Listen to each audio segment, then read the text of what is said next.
Let's bring in Jason Jones. Bro, happy birthday. Let's go, man. Air horns. Air horns. Oh, I got air horns. Hold Let's on. go. Yes, sir. Yes, sir. Happy birthday, Professor. Thank you. At least the Dodgers can't lose on my birthday this year. We stay I said I wasn't going to say nothing. Yeah, I ain't saying nothing. I figure I'll just go ahead and get it out the way. Most embarrassing. This is probably my most embarrassing moment as a Dodger fan. That was wow. pretty nasty. That was pretty pathetic. I said it on Saturday night, and I meant it. Guys like yourself, guys like my guy ex Carpenter, my man Steve-O, y'all deserve better than that. That was 111 wins, and you get one in the postseason. You get Tyler Anderson no run through 5 innings, and the calculator says he should come out, and you'd already overexposed your bullpen in the previous 2 games. That's the killer.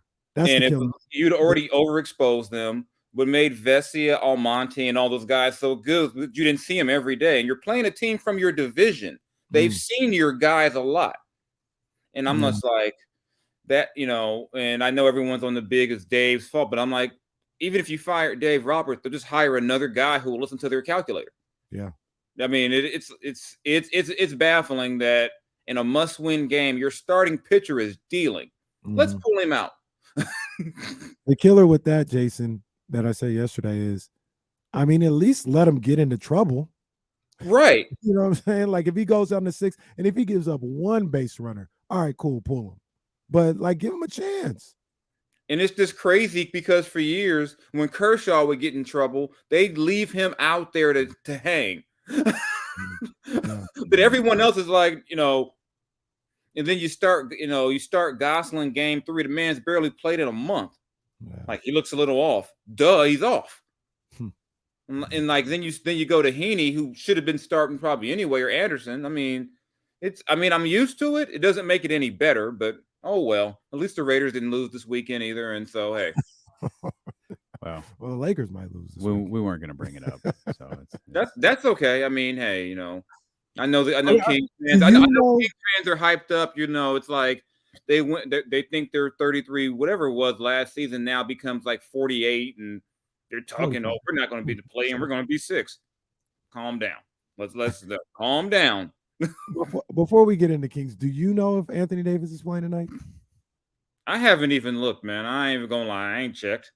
I'm assuming he is, but I honestly haven't checked. And the thing about the whole injury thing is funny to me. I did a little thing on my other pod talking about injuries and like with the Kings, and like, do you realize De'Aaron hasn't played 70? Oh, they only played 70 or more games twice.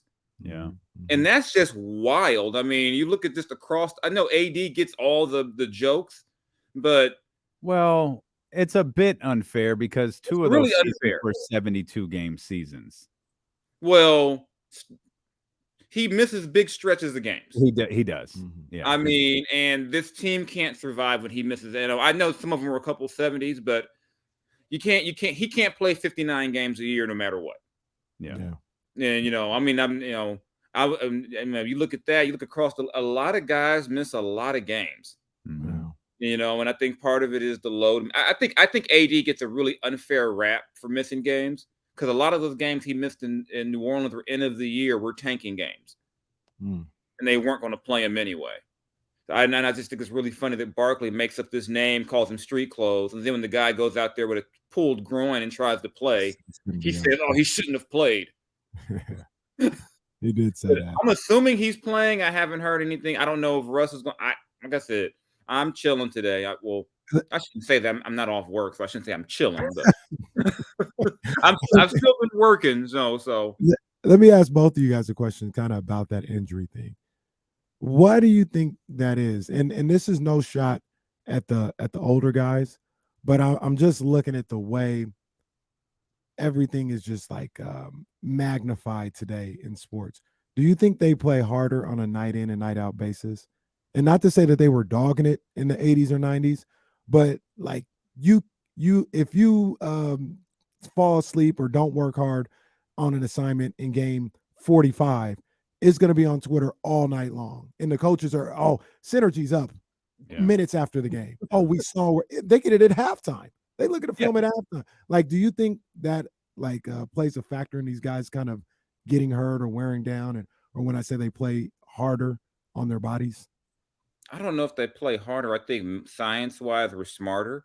I mean, you look back in the day, especially like a sport like football, there's times where guys had no business playing, and they just played. Troy Aikman doesn't remember half of a Super Bowl game. I mean, when I was playing high school football in the 90s, it was no big deal to get your bell rung. Mm-hmm. And and we kind of wore it as a badge of honor, like, yeah, I saw things spinning, and then I went back. You got a concussion. That's what happened. You got a concussion. And I went back in the game, and as someone who's had a concussion, that's crazy. I just think we're smarter. I think so. I don't know if guys are necessarily playing harder. I just think there's things that guys just played through, and then it's probably a reason why we see some of these older players in a lot of sports who walk really bad because they just kept playing. It was like, it's just a sore knee. Then you find out, they retire. They've got no cartilage in their knee, and they got to get it replaced in their 30s because they just kept going on. I don't think the guys played any harder. I mean, if you look at the NBA, the game was way more physical back then.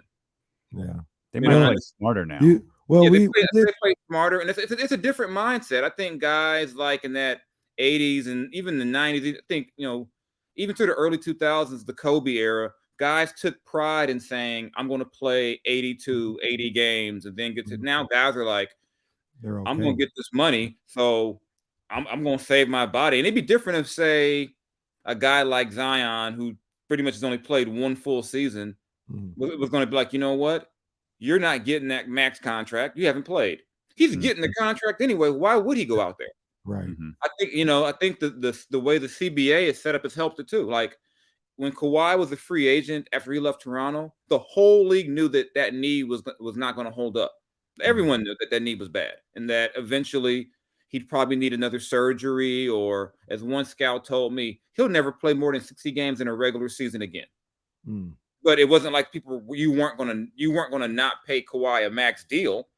Yeah, you want to take that whatever 60, 65 games and say, we just hope we have him through the playoffs. So. I think back in the 80s and 90s, you had to play to get paid, and now guys get with the rookie deals, whatever, guys get paid max money before they've proven they're a max player, and sometimes it hurts the player because a guy like Andrew Wiggins gets a max deal, he gets max expectations, but he's not a franchise player. He was just the best player on that team. The team wasn't even good. But he was the best player. So I just think the way the system is set up, hey, guys have to, it's just, if I'm Anthony Davis and I know I got $40 million on the table, I'm not going to go out there knowing I'm hurt. Yeah, what's the urgency? The guys in the 80s and 90s, in my era, I'm talking about my era, they played hard. Absolutely. Although we did watch the highlights of the 1980 finals. Game 6. Season was on the line. And there ain't nothing more overblown than 80s basketball, dude. Like, we watched it live on this show. Like, what the hell are we watching? And I love some of those memes. They're like, oh my God, it was so much better in the 80s. And you see guys who look like teachers and professors out there playing basketball. You clearly never watched Dr. J on the defensive end of the ball. Goodness gracious. That was a Let's just say he wasn't in the stance. He wasn't in the defense. Yeah, defenders out there just like looking around. Like, it's the equivalent of the guy on the sidelines of an NFL game smoking a cigarette. That's it's funny. I remember a couple years ago, Steve Kerr made a comment about today's players being better players, and they're like, oh, you're crazy, you played with Jordan. He was like, well, imagine the idea that with advancements in health and technology, the guys are actually, think about this, just as a physical athlete, what would J.R. Smith have been in 1987? God. Right. Imagine, I don't know, imagine like Sedale 3 trying to stay in front of De'Aaron Fox. I mean, we get so romanticized with our era that we act like guys don't get better. It's like, I mean, across every sport, it's like, yeah, imagine some DB in 1978 covering Randy Moss. No. They're like, oh, we were so much better back in our day. Come on, linemen were like 245 pounds. You had like guys who played line. Aaron Donald. Yeah, you had guys on the line who played like at 255, 260. He's gonna block Nick Bosa. Dudes out there playing with chewing tobacco in their mouth. Yeah. I mean, it's just, I mean, that's why I'm always a favorite and proponent of you judge guys by their era. Were they great in their era? Just because, just based on just evolution or whatever, the players of today are the best players we've ever seen in every sport. Right. I mean, and it's no knock on the players I grew up on. Of course, there's guys. I think guys like Magic, Jordan, the greats of the greats were freak athletes who would transcend generations. But I'd love to see Larry Bird try to defend Kevin Durant. Oh my! I mean, yeah, people act like Kevin Durant is normal. Like in a cigarette. I told someone I thought Steph Curry was top 10 and that he had surpassed a guy like, no, he would. I'm like, this dude shoots from like 35 feet. Like, it's easy. And you guys want to fuss it like, oh, no, there's no way he could have played in the 80s. Come on. With all due respect to Larry Bird, like Larry played a certain way, right? And he's known as Larry Bird is the greatest three-point shooter. He's just like Larry averaged like 3 threes per game like the entire year. And no one followed that lead. Steph started shooting 12 threes from like 35 feet out, and everyone followed. Yeah. And to me, when I talk about the most influential players of all time, about the greatness, I think part of it is the influence. Yeah. I mean, the one thing Steph did, I remember, this is going to be a flashback for some people, some Sac high school basketball fans. CJ Morgan was a little guard at Capital Christian. Real small, kind of, he ended up going to UOP, but he would just shoot almost nothing but threes. Yeah. And I remember I'm going, what is he doing? But he could hit them. And I mean, this is like pre-Steph. This is like 2004. And I'm not, so imagine a guy like that coming along this just 4 years later. It would have been like, oh my God, what he's doing is so great. But people were like, he shoots too much. He shoots too many threes. And Steph completely changed the style of basketball in the NBA. Right. Completely changed it. Now guys who can't shoot get looked at crazy. Now you got 7-footers shooting threes. And that's where they talk about here, in Sacramento. Think about if Peja would have came in the league 5 years later and what he would have been. Like, because Peja, I'm not going to sit up here and like Dirk was phenomenal, but remember Peja was kind of giving it to Dirk. Like in 03, 04, he was giving it to him. Peja could put the ball on the ground, he could attack the basket, and he could shoot with everybody. But he was just 5-6 years too early to like really expand on his game, and he had knee injuries. I mean, imagine if Peja had the green light to shoot 10 to 12 threes a game. Imagine if Peja and Bibby both were shooting threes at that volume. What the pressure that would have put on opposing defenses.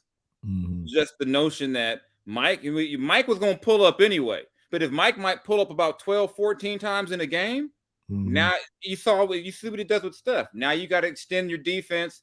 You got to be on Steph before half court because he'll shoot from 37 feet and make it.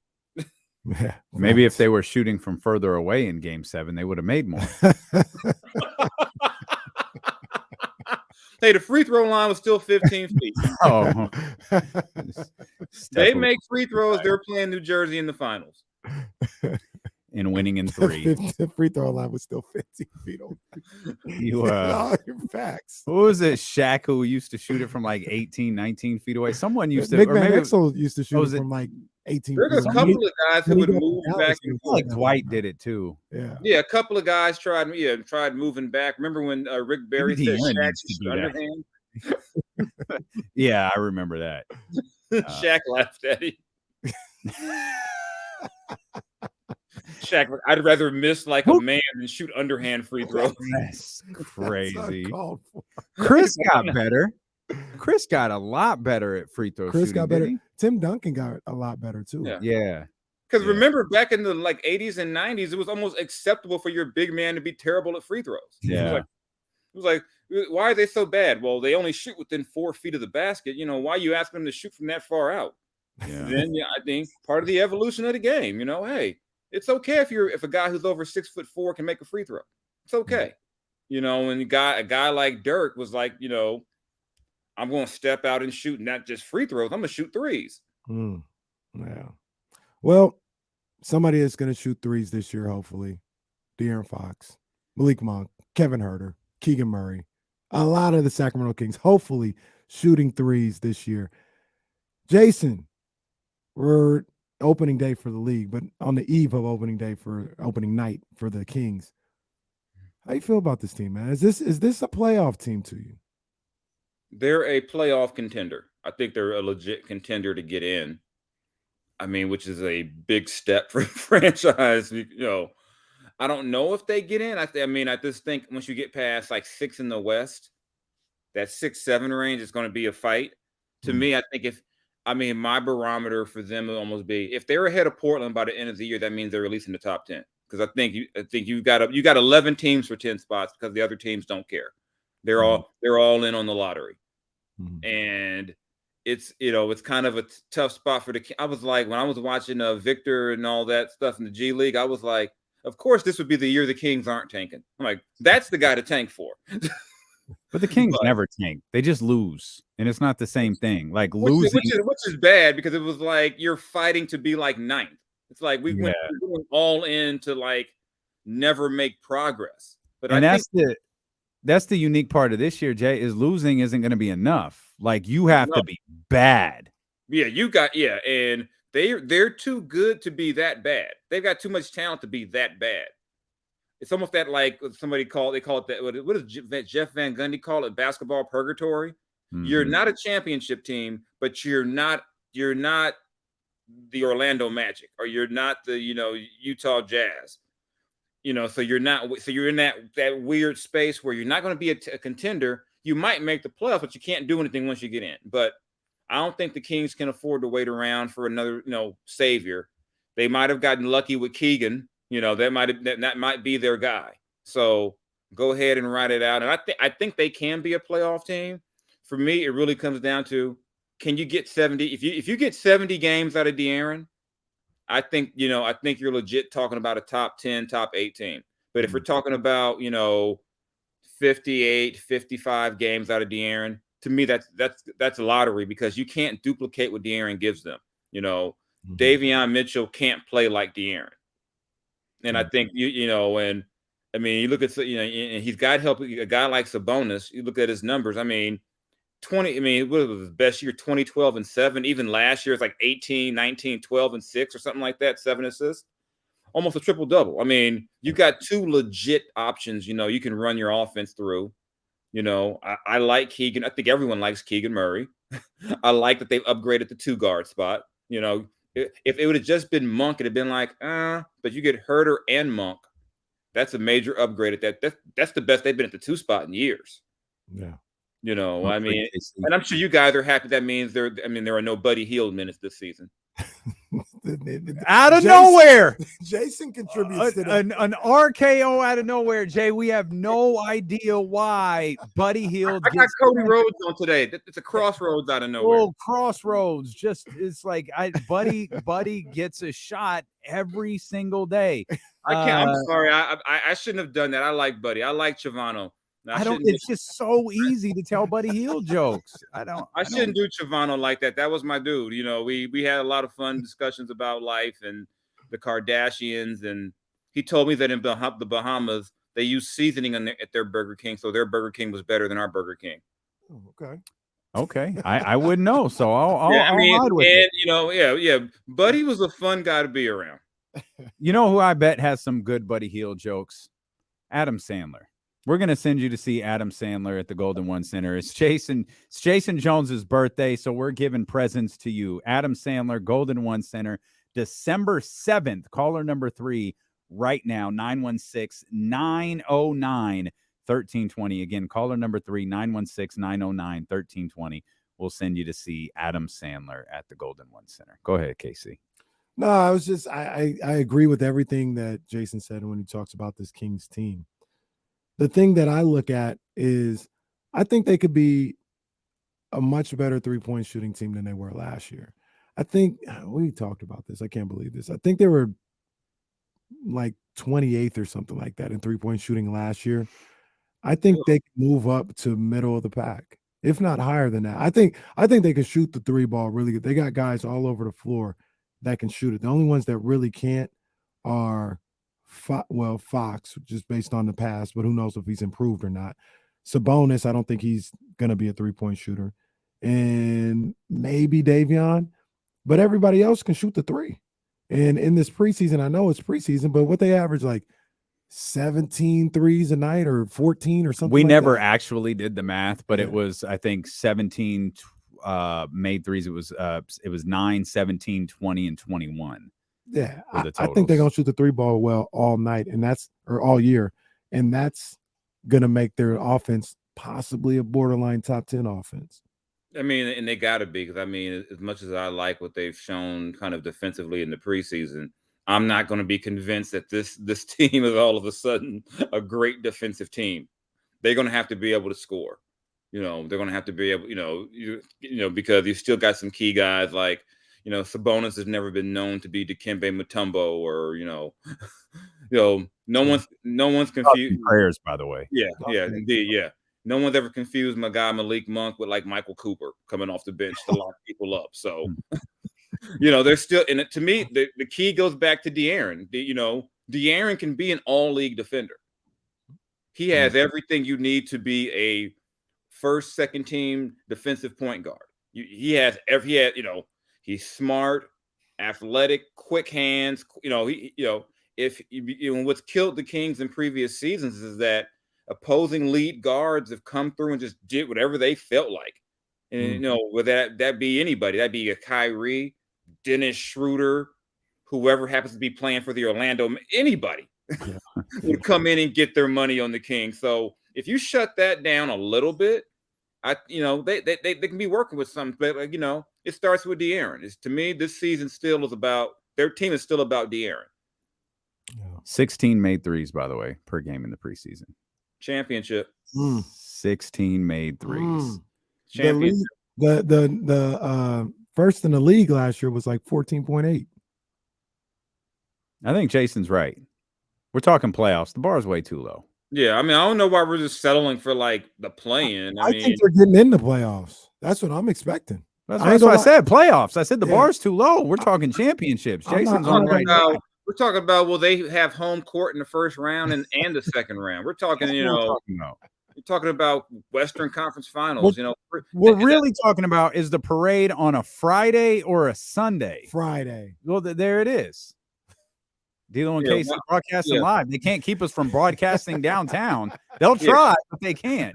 Why are we settling just for, hey, can they get in? I mean, do you think Milwaukee wants to see this team in the finals? Oh, they don't want the smoke. Brooklyn don't want none of this. The Warriors don't want it. The Warriors don't want to see this year. The Warriors don't want none of this. They play Milwaukee in the final. They're gonna shoot Giannis off the floor. I mean, what's Giannis gonna do? Giannis will foul out every game because he ain't gonna check Sabonis. Come on now. He's gonna foul out it's gonna be the most frustrating series of his life. The Kings are gonna leave people questioning Giannis's greatness. It's gonna be like, we thought he was a surefire Hall of Famer. I don't know anymore. Yeah. No, matter of fact, they're gonna be like, well, he's definitely a Hall of Famer because you can't hold this against him. I mean, it is the Kings. Well, it's that. Yeah. You can't hold this against them. I mean, they're so great. And then the narrative will shift, and it'll be, boy, this franchise really turned around when they got rid of Tyrese Halliburton. When they got Tyrese out of town, boy, things really turned around for Sacramento. And then we'll get a bunch of off-season Tyrese stories about he watched the finals and how sad he was, and it motivated him to prove everyone wrong. I mean, we're just so selling this short. I mean, come on, Or actually, or then we get always love Sacramento tweets. Yeah, if they don't play Milwaukee, they're going to play Cleveland in the finals where they get their revenge on Luke Walton, who's on the bench. Luke Walton. Yes, we gotta build up the storylines here. That's a storyline. You got Davion Mitchell against Donovan Mitchell, who the Kings did not draft. Yeah, I mean, we got story on top of story. And then in the offseason, Dame Lillard requests a trade out of Portland to come to the franchise that should have drafted him in the first place. He wants to come home-ish. He wants to come home-ish. Yeah. He wants to get kind of by Oakland. He wants to get in the general vicinity. He's like, I don't get like Oakland area, like Bay Area cable. But, if I get down to Fairfield, I'm close enough, the whole thing shifts. LeBron says, if the Kings draft Bronny, I'm going there for the minimum. Yeah. I mean, you just get, you got everybody just saying, you know what? We got to get to Sacramento. And because the Kings are so good, they could afford, shade to draft Bronny. Yeah. That luxury tax bill is going to be a monster. That luxury tax bill is going to be crazy when you Supermax Sabonis, Keegan, Supermax. De'Aaron gets a Supermax extension and down the road. I mean, it's going to be crazy when you got to give Davion that 4 years and that Jordan Poole money. And then the first statue question will be answered. It'll be Vivek. And it'll be commissioned by Kings fans. Yeah, fans will start a GoFundMe to put a Vivek statue outside the Golden One. Don't forget Nani's statue. And Nani at Nani. Yeah, and then there'll be a jazz band outside when the statue's unveiled. Speaking of Golden One, so are you coming to the game tomorrow? No, I got my kids. My kids kind of override me actually being at the game. As they put it, they're hey, I'll be at some games, though. I just won't be at that game. I'm pretty sure if I show up and they lose, you'll all just tell me never to come back anyway. Yep. Yeah. See, I already know. I already know what's going to, the moment I show up and they lose, it'll be when they're like 22-0 and I go to a game. And the streak ends like on a last second tip in, and it's like, oh my God, they almost. Then you really will be the Undertaker guy. You really will be that fan with the crooked glasses. Everybody just turns and points at me and goes, Mike Brown calls me out post game, like, we saw you here, Jason. Don't come back. Yeah. I could see Mike Brown doing that. Him out. It's like, first things after, get the box score. Yeah, we played hard, but Jason, why are you here? Mm-hmm. You need to leave. I get Charles Oakley out of the building. Mm-hmm. By Vivek personally, like Vivek grabbed you by the arm. Vivek is like, get him out now, and they just drag me out through the. Who was that? Who was that said they weren't answering no questions while somebody was around? Wasn't that somebody from the Kings? It was DeMarcus, wasn't it? Yeah, DeMarcus. Yeah, DeMarcus. Yeah, he did it to Leo. That's how Mike Brown gonna do you. I'm not answering no questions till. I'll be like, yeah. Like I need any more reasons to hate me. Hey, it's like, get out of here. Yeah. Happy birthday, man. Thank you. I'm gonna have some adult beverages tonight and probably and then watch the Lakers and the Warriors and the other game, and I'll party this weekend. Yeah. The NBA's back, baby. The NBA is back. Yeah. Go Kings, go. Go Kings. No, that's the LA Kings. Y'all don't say go Kings, go. You're Sacramento proud. My bad. Where are, just for those that are watching, where are you when we do these hits? Are you in what room is this? I'm in the living room, like but behind me is like my little, like, I won't call it my trophy area, but it looks like a college dorm. Kind of is. This is one little area where I keep all like my collectibles and stuff. Okay. So I got like my bobbleheads, and I got my Bray Wyatt head over here. I still got my Bray Wyatt. That's just sitting in the living room. God, Jason. Good Lord. Hey, I'm an unmarried man. See, if my girl lived with me, she'd probably throw all this stuff in the garage somewhere. Probably nothing. Probably nothing. That stuff would be gone. It wouldn't be in the garage. It would be gone. She doesn't live here, so I get to keep my Fiend mask and my Bray Wyatt head out front, along with what I got, like, I got my gold. I got my I got my gold boots up here. Yeah. I keep okay. So gotta do that. I keep all types of stuff up here. I got, like, the Al. I got Al Davis way. Well, okay. Well, one thing he doesn't have is a championship banner for the Dodgers. Okay, that was not. That was uncalled for. Okay, you just earned yourself 17 years out the playoffs for that one. That was uncalled for. Like everything. Hey, I appreciate you. And ain't that Marcus Mariota? He's pretty good, ain't he? Yeah. Get out of here. All right. Yeah, we gotta go. Until we still gave Kapler back, you'll pay for this. That was uncalled for. On my birthday, he did that. He did. I'm sorry. He couldn't hold that for a week. We appreciate it. Like it wasn't painful enough. Okay. All right. Well, happy birthday. we're out of time, folks. We're out of time.